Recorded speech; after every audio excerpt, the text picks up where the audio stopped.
I just came from a lunch with a ex of mine. Her name is Carol Brown. She's a little older than I think she's like a couple of years older than I. And we came in contact with each other last night while I was out. And so we had agreed to get together this morning to go to breakfast. And through our conversation, she had brought up a morning when I had decided to go to church with her. And I forget what church this was, but it's a church that started out here close to like 12 years ago. And it's a popular, quote unquote, Black church. And what she noticed, at least she brought this up to me this morning, what she had noticed about me is it was one particular morning, Sunday morning, that the church had decided to honor the women elders. You know, I say the mother's board, the mothers of the church. And so they made certain that everyone else came and sat down. And so the pastor had got up and he said that we are going to honor the mothers of our generation and the mothers of the church. And so she had noticed that when the pastor said, "Can everyone please stand, that we may honor and show our appreciation to the mothers of our community and the mothers board of the church." She said what she noticed is that everyone in the church stood up except me. And even that morning, she tapped me on the shoulder and she said, "Stand up." I'm like, "I'm not standing up." And so after we had left and she was dropping me off because she had asked me to go and I had agreed, she said, "How come you didn't stand for the and show honor towards the mother's board?" And I told her, because I have no honor for them. And she, you know, once we got to my place, we sat down in my living room and she said, "Can you please explain this to me?" And so I told her, of course, when you make a comment like that, obviously there's a past behind it. You saw some things and you were made to feel some things. And like I say all the time, I come from the Village in Chicago. It was a place called Chatham Village. And Chatham Village was created for people who had careers and not just common jobs. Okay. Now, there were some people who had jobs there, you know, very high paying jobs like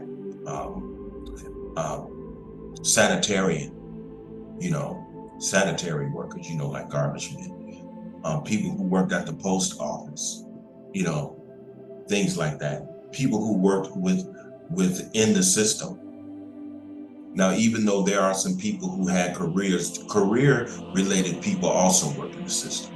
But due to the fact that they have careers, you have a little bit more flexibility within the system. And so you make more money and you have better benefits and all of that, but I don't want to get into that. But she had asked me, "Why do you feel like that about their generation?"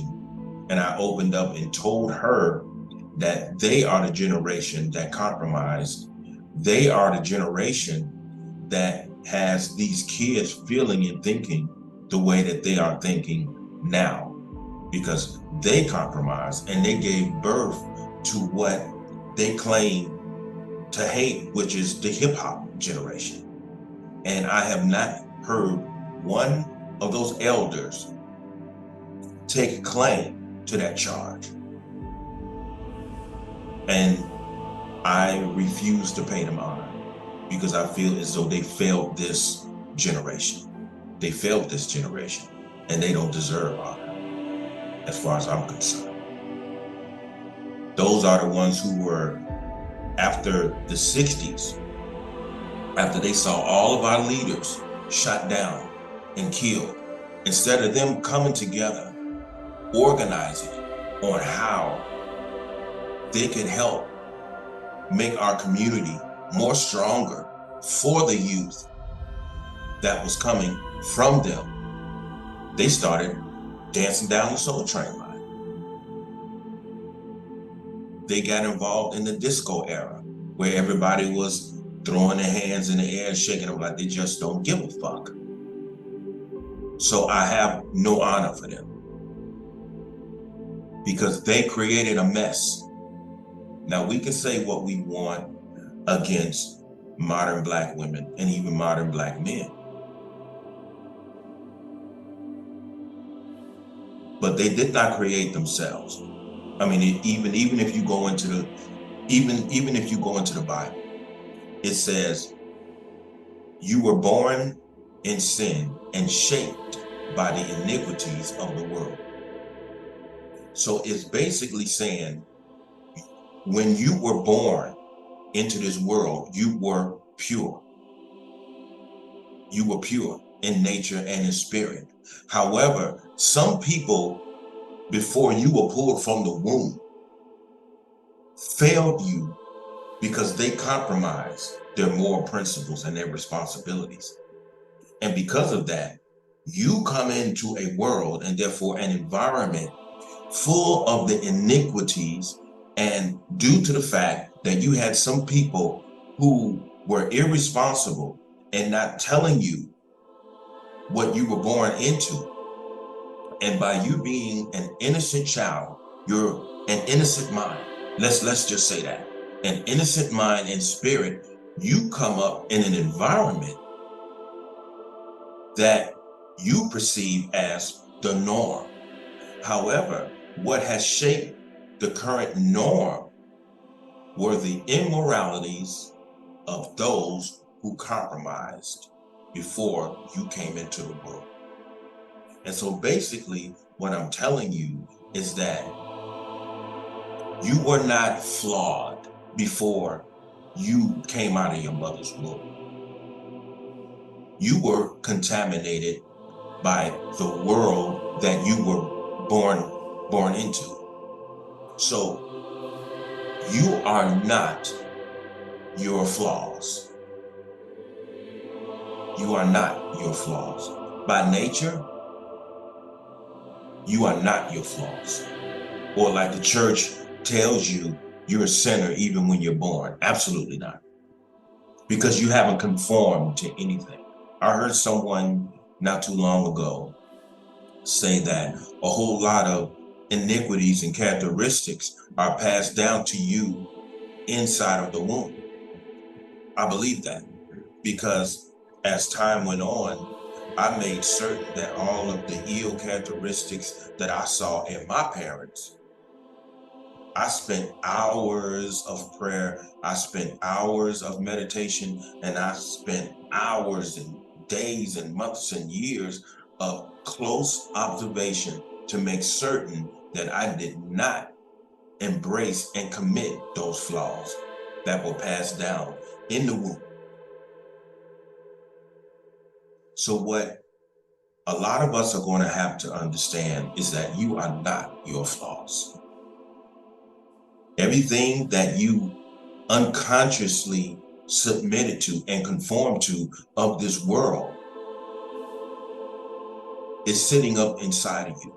And once you understand how to go into meditation and things are revealed to you that you recognize it's not of your own nature.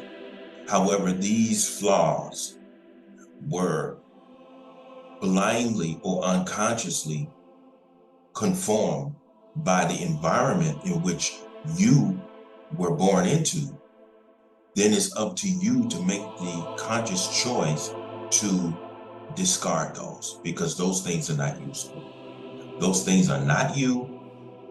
Those things are the results of a world that has fallen into the shadows of immorality.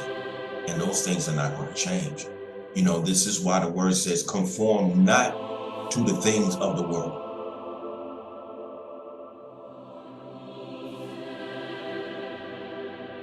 Your mind can be renewed. However, your mind is not going to be renewed by the Creator or Jesus. You have to make the choice. It's like he said, go and sin no more. He's not involved in that, nor is the Creator involved in that. He's telling you, choose to move forward and end the immorality within. Just stop it. Just don't do it no more. And not only physically, but don't conform to wicked doctrine. Don't conform to the conflict. Don't conform to the perversions that you see that are in society, in spite of how our very human hormones are titillated. If it is destructive, don't conform to it. Now, if you want to conform to it, it's a choice. But if you want to get back to the purity of yourself and your nature, it is possible, but it starts within. No preacher is going to be able to do it for you when he says, come up, get in line for some prayer. There ain't nothing he can do for you. He can't lay his hands on you and change anything because he's just as jacked up as you are. We are all in this together. There is not a pastor, including Minister Farrakhan, who is divorced from what we suffer with ourselves each day that we live. And once we understand the destruction of looking up to others in comparison to ourselves, once we end that, that's your first step to redemption and restoration. Don't look up to anyone. Don't look up to these celebrities, because I know a lot of celebrities out here and I know them personally. And that's not boasting. I know a lot of celebrities. I've been living in Las Vegas since 1987, November the 22nd, 1987. I got here at 12 midnight. I've come in contact with a lot of celebrities, a lot. And those people are not happy, bro. And sis, they're not happy. With all of their success, with all of their money, you think this system is going to let them live in peace? Absolutely not. There's a price that you have to pay for that particular lifestyle. They're just not going to allow you to see it because they're liars. They want you to think that their life is flawless and without struggle, because you can be a billionaire, you can still be struggling because of the powers that be that are allowing you to live as such. As a lot of you know, everything in life is starting to become digital. Paper money and coins is going into extinction. Extinction. I always have problems saying that. And the reason why I bring that up is because when you live in a system to where everything is going digital, you no longer have any control over your funds, any control over your life. You can have as much money as Brother Denzel Washington and Oprah Winfrey combined. But if they want you to suffer, you saw what they did to Brother Kanye West. The only thing they did was press a button. And he no longer had access to his wealth, because we're living in a digital reality today. So basically, if you're wealthy, don't pump your chest too much. You're allowed to be wealthy. They can break you overnight. So due to the fact that they're showing you that they have that much power over your life, we're back to the slavery days. And the digital world is the whip, and they holding it over your funds and everything. And they're telling you, you either do what we say or we'll press a button. And we will prevent you from having access to your funds, because we have already made your funds, and therefore your self-worth, we've made you believe that your self-worth lies in your network. We've got you believing that. And due to the fact that you believe it, all we have to do to make you feel like you're nothing, press a button and prevent you from getting to your funds.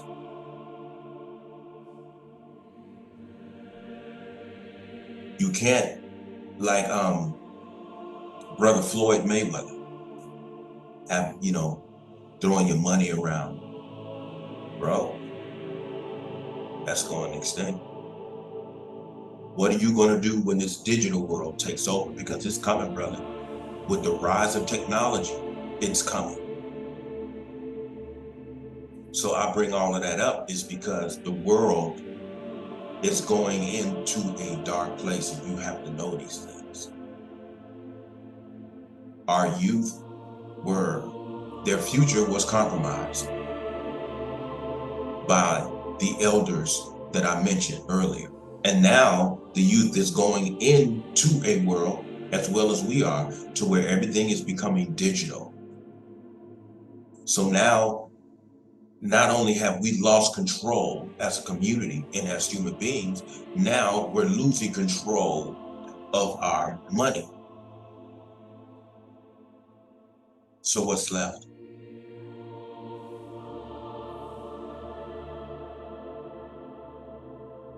Because they've made us all think that our worth is tied into how much money we have.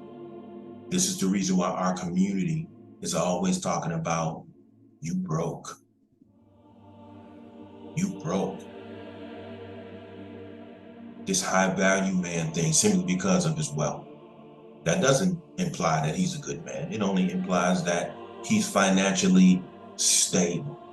But that financially stable man could take you to his condo or mansion or house or whatever the hell he has, and beat the living hell out of you. You want to know why? Because he's a grown-ass boy, and you felt like you was getting ready to get together with somebody simply because of his money. But he was broke on moral standards. So this is the reason why I told my ex, I'm not standing up for them. I don't honor them.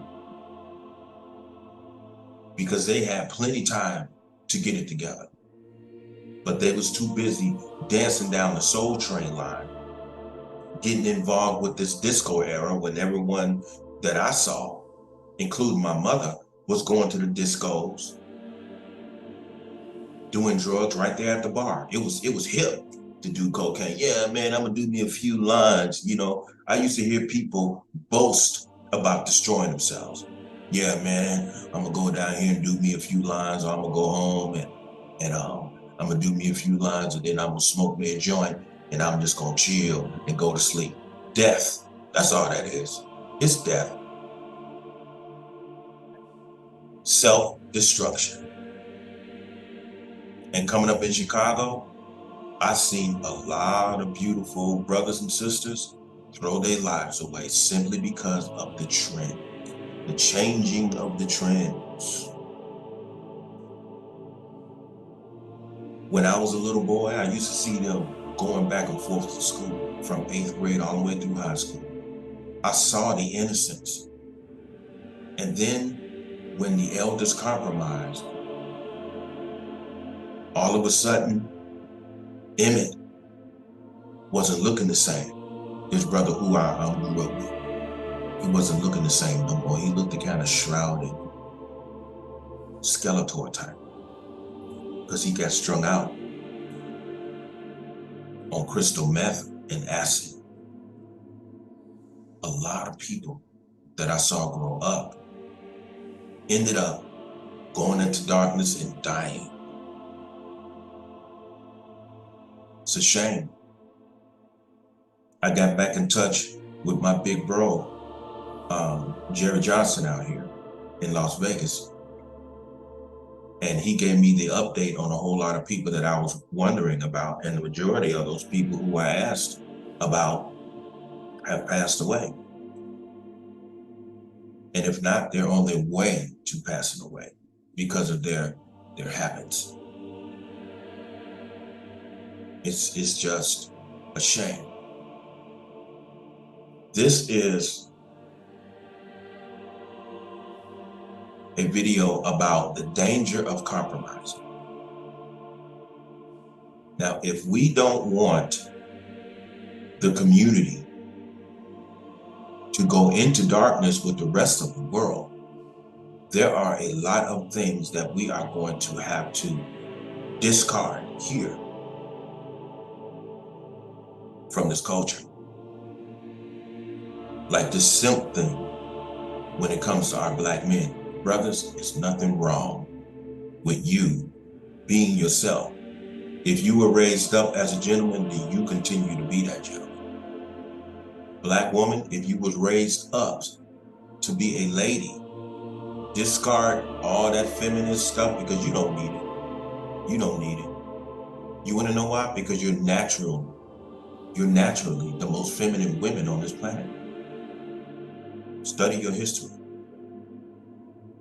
When you go over there to get to Great Britain, to London, England, to France, all of those schools over there for modeling, when Great Britain, when the Ethiopians used to create their dresses, you know, those dresses that they used to wear with the small waist and everything, what the Europeans over there, what the British came to understand is that even when they put their women in these dresses, they did not know how to walk in them.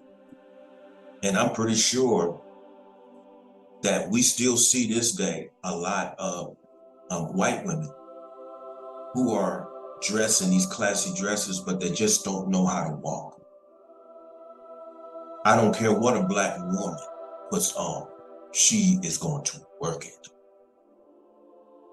Now, the reason why I bring that up is because what a lot of British found out when they went over there to Africa and they saw the women walking around after they came from the river to get water. They saw how the women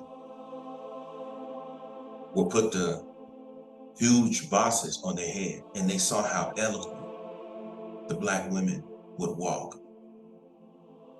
Their arms and the way that they walk. So when they took some of the women back to Great Britain, France, and all of that, they put those Black women, those African women on the plantation, and they allowed these women to continue the culture of their foremothers. And they saw how the women were even working on the plantations. And when I was in London, England, I talked to an older gentleman. He was 98 years old. He was 98 years old. And he said, those were some of the strongest women on the planet, because even though they were oppressed on those plantations over here, he's talking about the women that were there in London, England, as well over here in Babylon, which is America. He has said, the reason why I say those women were the strongest that we've ever seen is because even though they were oppressed and abused and raped and everything, when they would get their water, they still would walk with that beautiful grace and dignity and integrity.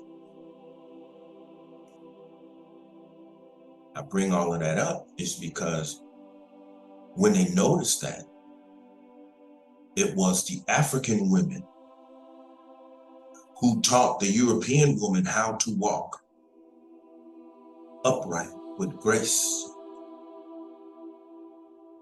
And simply because the white women didn't want to walk around with a vase on their head,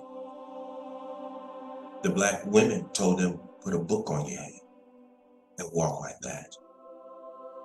And then when some of the older British women or French women, they saw this, they discarded the black women and they taught them. This is where you get the modeling school walk. All of those things. This is why the walks, even on the runways together, can't nobody do it like you, black women. Nobody can do it like you. I don't care what you put a black woman in, she can work that dress. Whether it's short or long. Whether she's sleazy or whether she's a lady, she can work that dress, bro. I bring all of this up because I want us as black men to not forget, in spite of these, what is called modern day black women, don't forget what they were before they became what they are. I want black women to understand what you are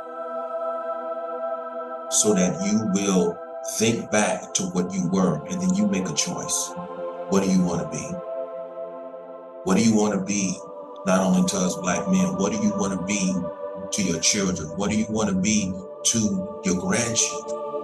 Let's get back to being ourselves. Let's just get back to being ourselves, because the elders have compromised. And because of their compromise, this is the mess that we're in. And see, me, David Braymore, a lot of you like, who is this guy? I'm someone who did not conform to everything that was around me, in spite of my coming up on the south side of Chicago. You want to know, I've even come to know that my disgust for cigarettes, drinking, drugs, and everything, it reveals that I'm supposed to be here passing on this information. Because I'm not going to be no hypocrite. I'm not going to sit here and say you shouldn't do this, you shouldn't do that. And yet still in my past, I did it all. Because a lot of people sometimes say, well, the people who did it all are the people who are enabled to talk about it. I agree with that. But the people who didn't do it all are also in that same category. Whether you did it and survived or you didn't and survived, you're still in the category to where you can pass on that information. So my eyes have seen a lot of things and I never conformed. I saw a lot with these eyes, a lot, my whole life. I've exposed myself to a lot of things. I play the violin, I play the piano, I play the guitar. You know, I could sing a little bit. I'm a martial artist, I'm a pro boxer, I'm a lot of things. But all of those things mean absolutely nothing if I can't love you openly and freely. It doesn't matter how much my books and my success in the stock market brings me. That doesn't mean anything if I can't love you and if I can't have a peace of mind. What I want and what I desire is for us to get back to being flawless. Because you can live in a world like this and be flawless. Once you recognize that your environment is cluttered with areas of contamination and objects of self-destruction, if you choose them, then you actually can go and sin no more. And you can live today that innocent life that you first experienced in the womb of your mother. It is possible. It is indeed possible. So, as I always say at the end of my videos, with that being said, I greet everyone, beautiful afternoon. And I just wanted to share some thoughts because you were on my mind this morning when I woke up. So I wanted to say, you know, I'm starting to get a lot of good messages about my the series Blinded by Our Disappointments. You know, I have a couple of panels who would like to go into a discussion about a lot of things that I said. And, you know, I just told them, as long as it's constructive and it's not chaotic, I don't mind attending, because that doesn't imply that I think I'm better than anyone, because I'm not. My thing is that it can't be chaotic, because if you're going to talk about something as vital as the betterment, you know, as the betterment of our people, then it can't be chaotic, you know, people talking over each other or anything like that. It has to be a sound environment, sound minds, you know, which reminds me, whenever Isaac Hayes would perform, I remember one time Isaac Hayes was getting ready to perform in a time in Chicago called the Chicago Fest. And the Chicago Fest was a time where all of the restaurants in Chicago would just give away food. And I mean, they would just give it away. And at the same time, they would have people in Grant Park, because that's where it took place. People like I said, Brother Isaac Hayes, Sister Chaka Khan with her beautiful self. I almost cried when I saw Chaka Khan, because she's just so beautiful, you know. And staple singers, you know, it's just a whole lot of, it was just a beautiful time. And so when we would get down there, when it was time for Isaac Hayes to perform, he said, only one condition I will perform. And he said, through his manager, that there can't be any conflict going on in the audience. He can't have people trying to come up on stage and break the rules like that.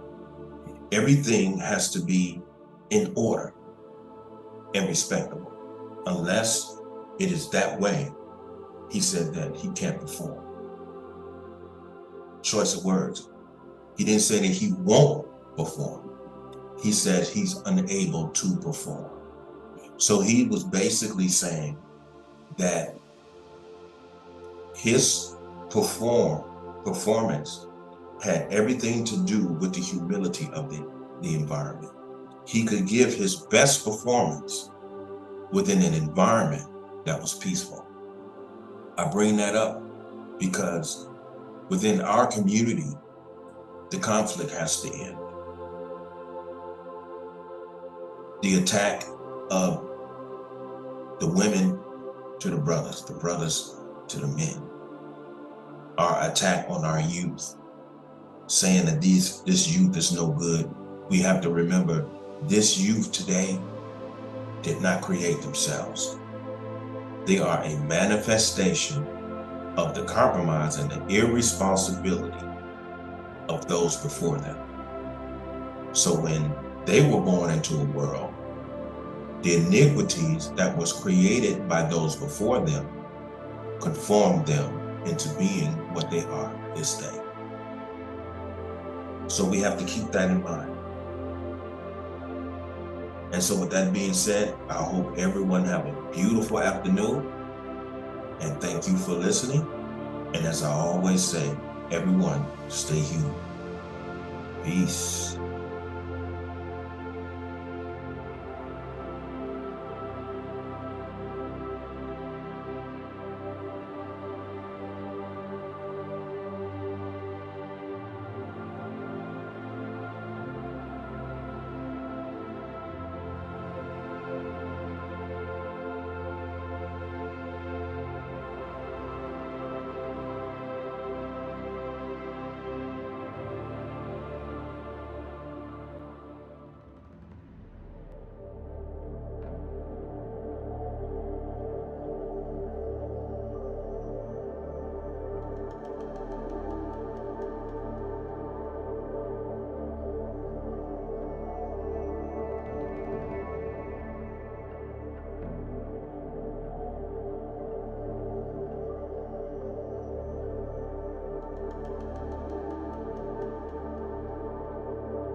This is a follow-up from my video, You Are Not Your Flaws.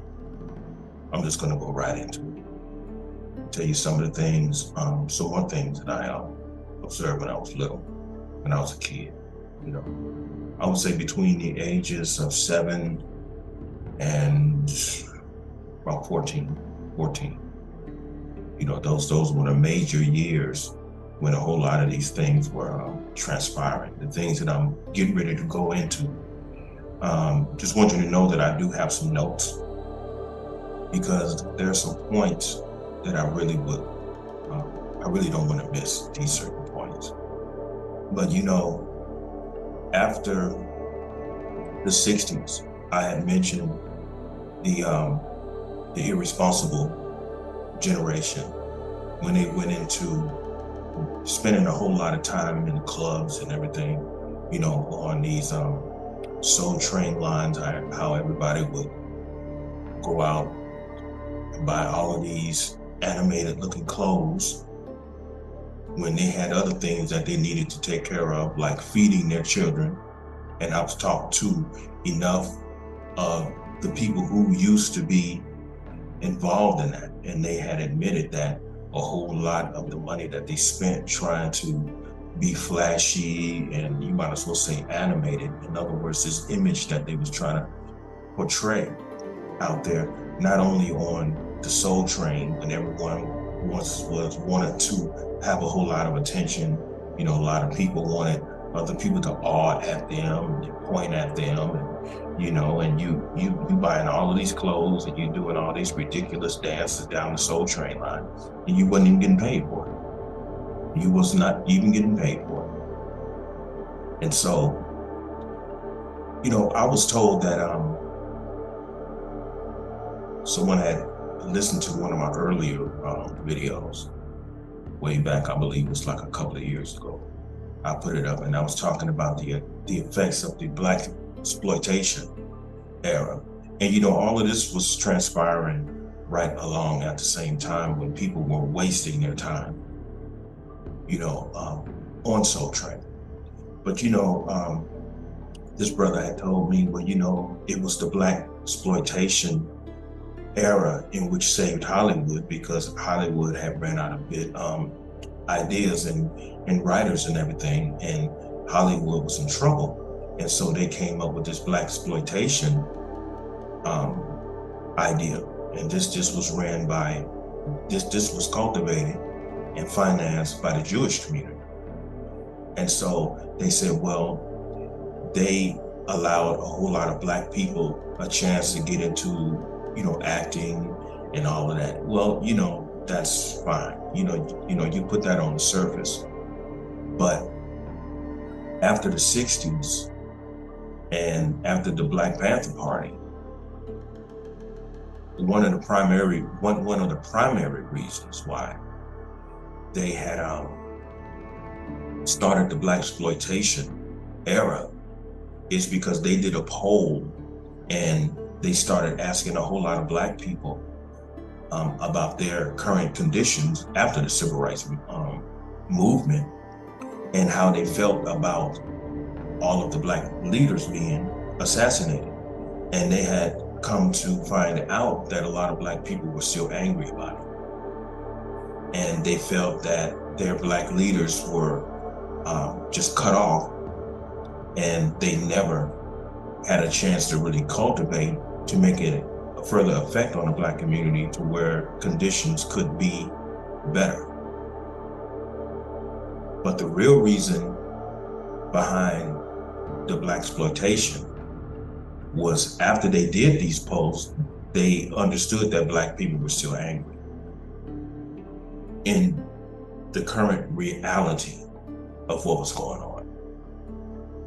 And so when they had agreed to save Hollywood, all of a sudden they started integrating these struggling Black actors who actually, most of them couldn't even act, if you ask me. But they gave these people a chance not only to save Hollywood, but for them to take Black people's anger and frustrations and what Black people wish that they could do to the quote unquote man. They had these Black people acting these things out in these movies to take Black people's real reality from the streets and put it up on the screen and make it a fantasy that Black people will be able to sit down and look at it and suddenly feel good about their situation, because they looking at it on the screen. And then when you leave the theater, you feel much better because you're actually seeing it on the screen, and you just totally forgot that what you were looking at on the screen was not only a fantasy, but it was a tool for pacification. Now you're looking up to these figures like Shaft and Superfly, Cleopatra Jones and Coffee. These people are doing things that yourself could never go down in real life. Here's Jim Kelly, this Black martial artist who starred in Enter the Dragon with Bruce Lee. He starred in a movie called Three the Hard Way, which also involved two more major Black actors, with Fred Williamson and brother Jim Brown. Now here's a Black man who's getting set up by the cops. The cops pull him over. They search his car. They find some drugs that the cops had put in his car anyway to try to set him up. And so Jim Kelly says, "You trying to set me up?" And there's 4 cops. All of a sudden he went off, and these cops didn't have any guns. All they had were what we used to call blackjacks. He beats up 4 cops, knocks them all out. Now this is in broad daylight. And then after this happens, here comes Brother Fred Williamson, Brother Jim Brown, coming up to Brother Jim Kelly. And they're laughing all out in the open, saying, "Oh, you still putting in work," and blah, blah, blah. They talking. And so they said, "Well, let's go get something to eat." They go to a nearby restaurant. Jim Kelly's car, still there in the street. 4 cops, still laying in the street, beat up. Now you're observing this, you're like, "Yeah, that's what I'm talking about. That's how I feel." See, you fell for it. They took it from reality and they put it on the screen to pacify you by way of a fantasy of what you wish you can do. However, you still get satisfaction more so through the fantasy because you know that this could never go down in reality. And so here it is. You have movies like The Mac. Everybody want to be the Mac. And I had a pimp that I grew up with. His name was Red. And whenever I talk about Red, people think that I'm not being honest because his description had fit Malcolm X so much when he was called Detroit Red. But I'm just telling you who I knew. This was a Black and Irish brother. He was 6'4", and therefore he was shorter than Malcolm because Brother Malcolm X was 6'5.5". And so Red was Black and Irish, as Malcolm was. But Red used to drive this red 1972 Eldorado, and he would come by and visit my family because he knew my uncles, he knew my mother, he knew everyone. He knew everyone in the home. And so he would sometimes pay me and my friends like $5 each to wipe down or clean his red Eldorado. So one night he was over to our place a little bit more later than he usually would be. And so I'm sitting on the front porch. This was at night. I'm sitting on the front porch, and he sees me sitting there, and all of a sudden he comes, he sits next to me. He said, "What you sitting out here for, young blood?" He's called me young blood. And I said, I'm just sitting here thinking. He said, "What you thinking about?" And so I threw it on him. I said, "Red, how do you make your money?" And he opened up and he told me that he was a pimp. And he told me that I take care of women who are lost. And he said that, you know, the movies that they're putting out right now, he said, those are not pimps, those are clowns. The way that they dress, those big hats and everything. The reason why he pointed that out, because if you were to meet Red in person, he looked like a businessman. And you really wouldn't know that he was an outright pimp unless you asked him, the same as I had to. And he told me that he doesn't abuse the women. He says, I take care of them and they take care of me. He said they have their own place. They have their own bank accounts and everything.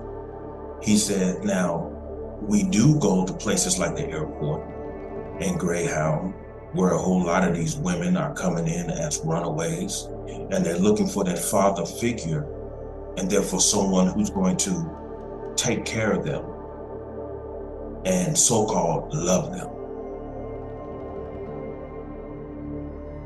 And in exchange for them being this father figure or the strong male figure, they tell them what they're going to have to do to maintain that relationship until they decide to get out.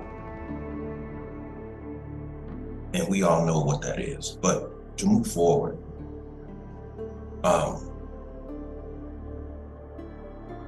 as I was saying, these blaxploitation films were basically what Black people wish that they could do. I'm just going to read these notes. It says, taking what Black people wish they could do from their reality and placing it upon a screen with intent for them to live out what they are truly feeling through a fantasy. This was a form of pacification and trying to live out that because in real living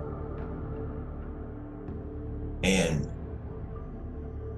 will eventually, we started trying to get satisfaction from these movies because we knew that if we tried to actually live like that, it would be a form of self-destruction because of the system. And when you look at people like Superfly, what a lot of people misunderstand about Superfly, which was the character that Brother Ron O'Neal had played. Superfly was actually trying to get out. And a whole lot of people who, in this generation, when they talk about Superfly, they're talking about this millennial Superfly, which is totally different. The same way that Samuel L. Jackson played Shaft in these current movies, other than the real Shaft, who was played by Richard Roundtree, who was a very intelligent, hard brother. He didn't take nothing from nobody. Now, the one who Samuel L. Jackson played was a joke. It was a joke. So when you're dealing with these type of things, you look it up at the screen, man, I wish that I was able to do that, considering everything that we're suffering right now, dealing with this system. So they're taking, as I said before, they're taking what these people wish they could do and they're putting it up on the screen. And they're looking up to these images that were created by way of these Black exploitation movies. And they are observing these movies.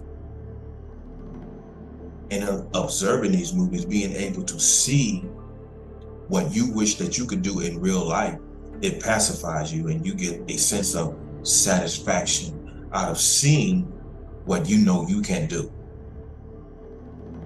in your reality. So what Red had told me about these blaxploitation movies like the big, like the Mac, Superfly, and all these, he said, you see the way that I'm dressed? He said, I'm not dressed like anything what you see up on the screen. He said, but let me tell you what they're gonna do, Youngblood. He said, these fools are gonna sit there and they're gonna watch those movies. And these helpless brothers who feel as though they have to find themselves and find their strengths, he said what they're gonna do, they're gonna duplicate what they see on the screen. He said pretty soon, you're gonna see a whole lot of brothers walking around looking like clowns. And instead of keeping themselves quiet about what they're doing, he said the reason why they put in these movies, these characters saying, I'm a pimp, you watch these fools start turning themselves in. And that's exactly what started happening.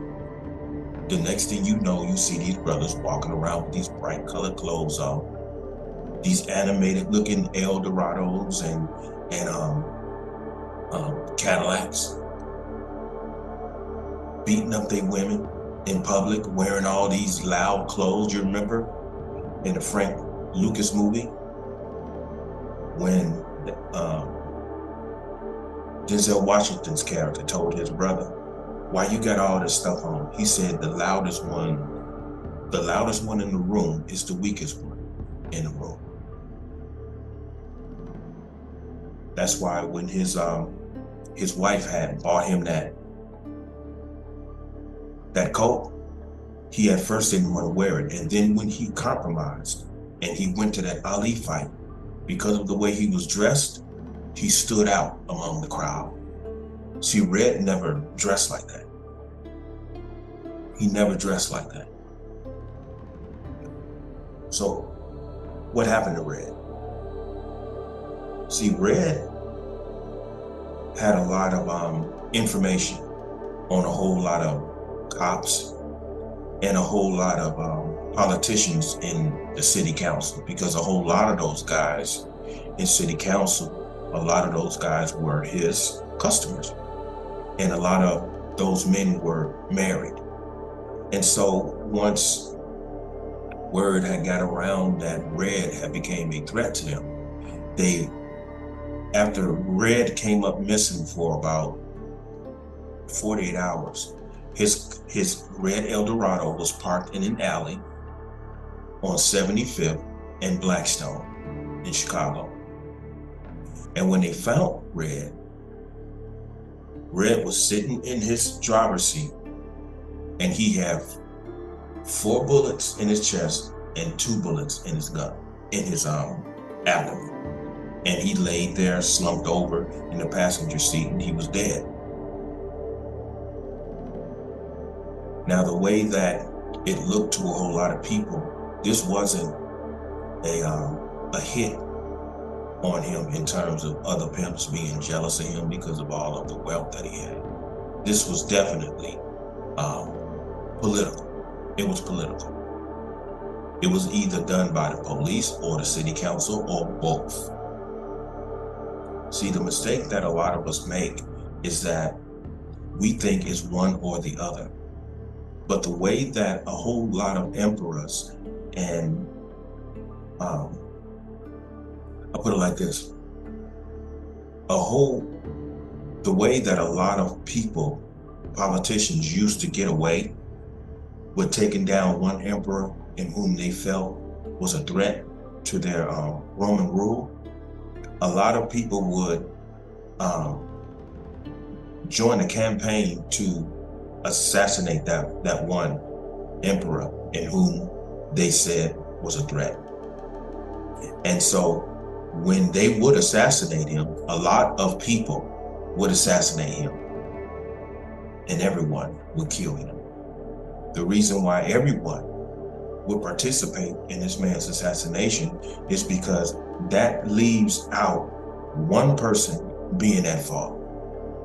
And just like Brother Malcolm, when he has so many enemies and King has so many enemies, when they were assassinated, they could barely find out who did it because they had so many enemies. You know, so that's a Roman thing. That's been going on in the Western world for centuries. But as you go on, the next generation, already talked about the hip hop generation.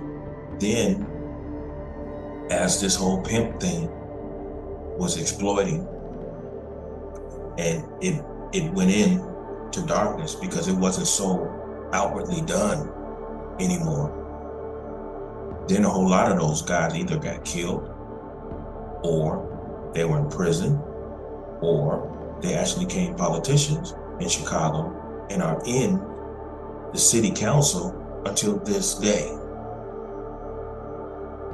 And so as time goes on, just blaxploitation movies are still out there. The younger generation are coming up. Next thing you know, You have rappers like Too Short talking about he wants to be a pimp. Ice Cube making a song, Who's the Mac? Who's the Mac? See, you can't beat up on the hip hop generation. They're only making music based upon what they saw and felt in their environment.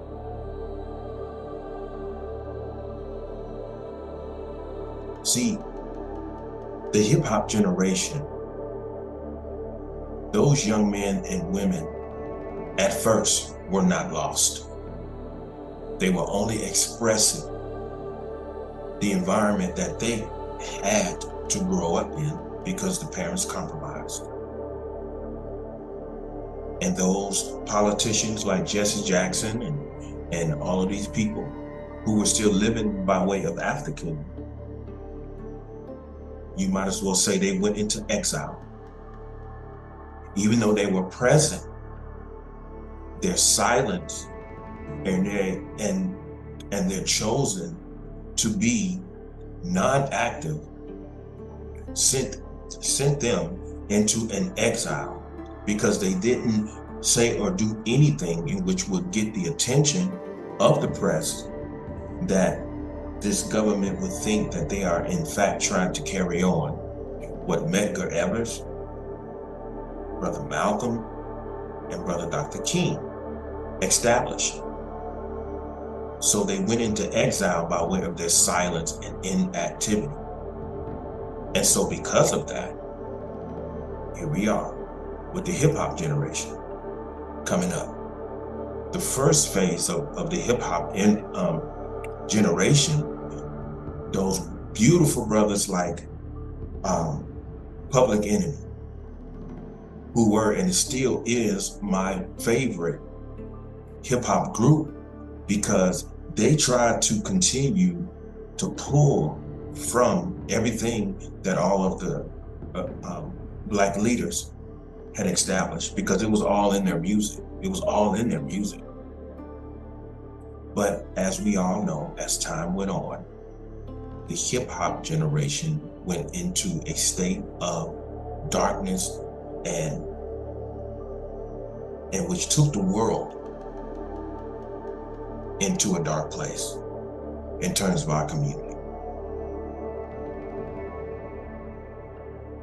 You had this rap group in which I'd say are guilty of perverting the hip hop generation to Live Crew with so-called Uncle Luke.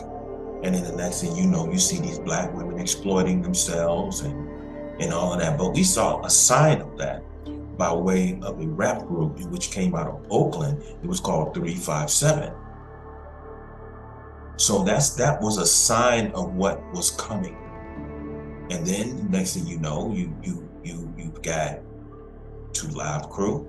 From Two Live Crew, you got these Little Kims and you've got these Trinas, and the next thing you know, you're looking at what you're looking at this day. These Foxy Browns, and everybody's gyrating on stage. And this is what took the hip hop culture into darkness. And it left the younger generation with no what you call positive way to express themselves, because the hip hop generation is corrupt. It's corrupt today.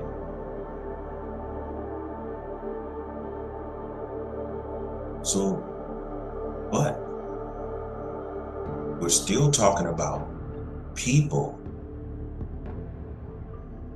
who are not their flaws. In spite of everything that I just put down, they are still people who are not guilty of what was put out there in the society. Now, the only ones who are guilty are the ones who chose the poison. I'm gonna be a pimp, I'm gonna be a drug dealer and all of that. Simply because that's put out there doesn't necessarily mean that you have to conform to it. But those who have conformed started poisoning our community, started selling drugs to our pregnant women, who chose to destroy themselves and their families. And here it is, for 3 generations, we've been giving birth to children who have learning disabilities because their mothers were either drinking or doing drugs.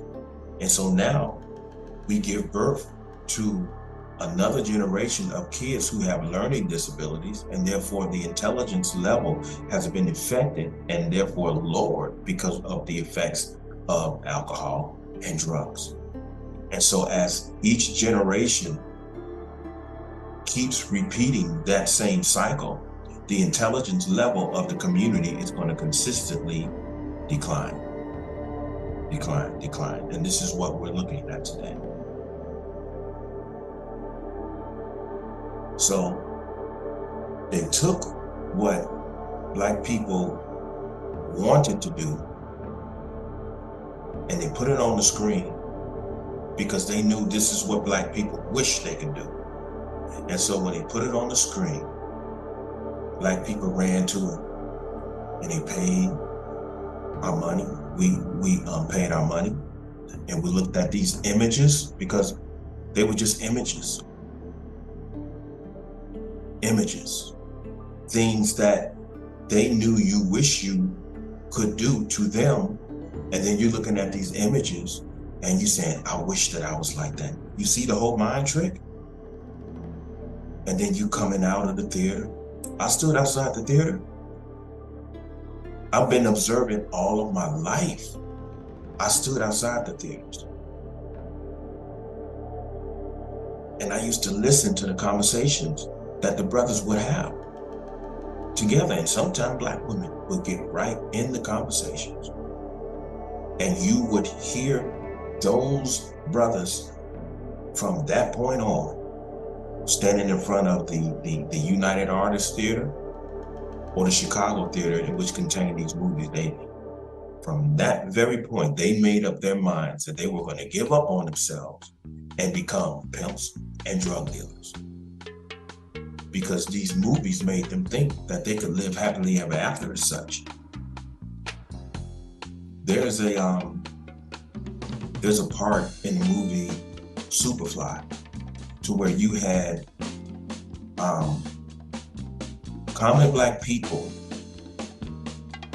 using cocaine. And there was a song by brother Curtis Mayfield, rest in peace. It's called Pusherman.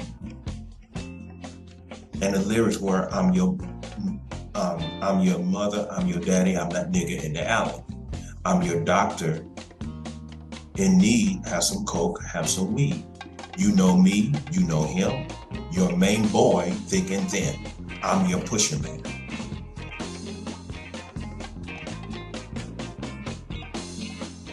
And the way that it was edited, along with his music behind it, it was practically a commercial that was advertising the use of cocaine. And I used to hear our people all the time play that song in the clubs. I'm your pusher man. See, all of those forces coming together affects the mind.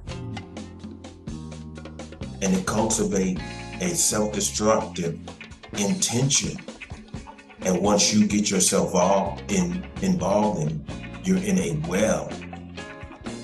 And once you start drinking and using drugs, it becomes a web that has you addicted. And it's a web that you never want to leave. You know that you're caught in the web, but you don't want to leave it. Not only because it feels good, it takes you away from your real problems. It puts you in a position mentally, emotionally, and even spiritually, to where I would rather be here, high, drunk all the time, or living out one of the images that I saw on the screen, than to face my reality and to deal with it so that I'll be able to make my life better, not only for myself, but for my family, my children, or whoever that I'm with. I would rather stay here because I found a comfort zone in being in this web. And what has caused me to think and to believe that I'm all right here is the deceptive intelligence and my cowardness by way of using these drugs, which affect my mind and to where I say, I'm chilling. No, your brain cells are being destroyed. And this is why you lack intelligence right now. It's not that you're high, you're actually at your lowest point in your self-development. You're killing yourself. And what for? Because I'm too much of a coward to face my reality. There's always a way out. And then they say, well, the white man ain't really left much for us. Well, take what little bit that was left and build on that. That's all you have to do. That's all you have to do.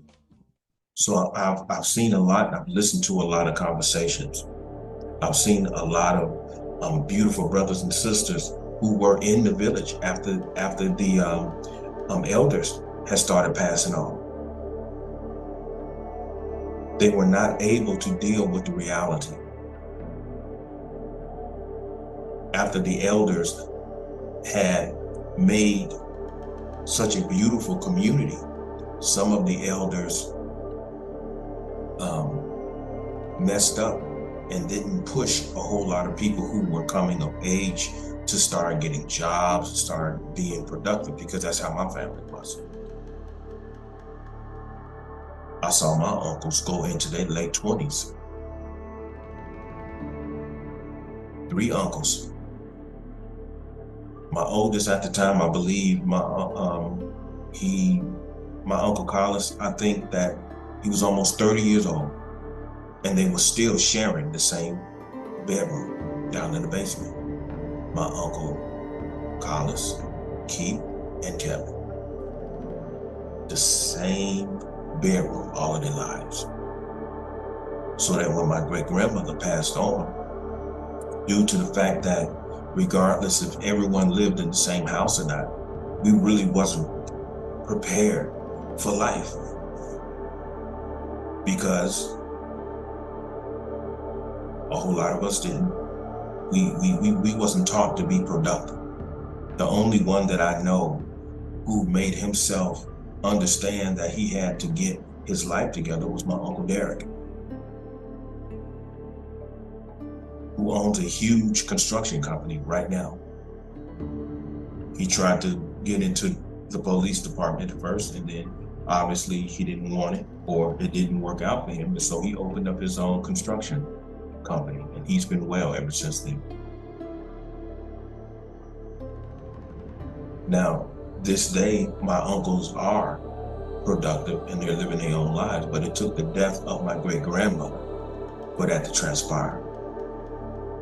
Because we all was in that home, and we wasn't prepared to go out there. You know, that's one of the reasons why when I relocated here to Las Vegas, my son's mother, she would expect me to know more things considering my age, but what she didn't realize was my upbringing. You know, I didn't have my dad come around and prepare me for life. My mother, she didn't do anything. I practically grew up on my own. And so in terms of my life, I started learning things as I moved forward. And so a whole lot of the common things that most people would know because their parents taught them, I wasn't aware of these things. And so that put me in the position of my son's mother looking at me as non-productive or stupid, you know, and she never realized, because I never had a chance to tell her, that I'm just a product of my environment, the same as she. Is just that we both come from dysfunctional families, you know, And we both was trying to create our own family, but as I say, it was just too many people involved in that situation. But as far as, I want to get back to this, but as far as what transpired in our community, we had a whole lot of things that were working against us. And even though the blaxploitation movies saved Hollywood, it didn't save us as a people. It was a bad influence on us as a people. And until this day, look at us, this day. Because the elders compromised. This is what I keep trying to tell people. This is why I didn't stand up for them. Because those same women who walked, I believe that church was called Mountain View. Those same older women who came out dressed in white, that's the same generation that you saw in these blaxploitation movies. Those are the same type of women who was all up under these pimps, and they was loving these drug dealers. And then once they looked in the mirror and they hit the wall and they couldn't be fine no more, or some of them had a minor strokes and they wasn't attractive no more, now it's time for Jesus. Now it's time for Jesus.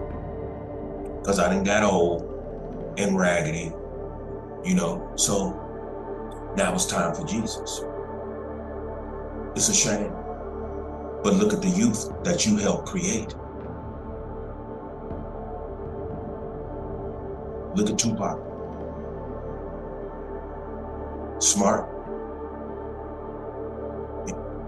intelligent, brilliant brother. Where is he? He was smart, but he wasn't intelligent because he didn't make rational decisions towards the end of his life. And this is the reason why he got so caught up. And now he's nowhere to be found. When he was a great asset, he was a great asset to our community. And you will hear in his music the pimp language, the hustler language. He even said that himself. He said you could hear that I've come up in an environment where there's drug dealers and pimps. He said you can hear it in my music. He's talking about his music was based upon the environment. It should have never been so.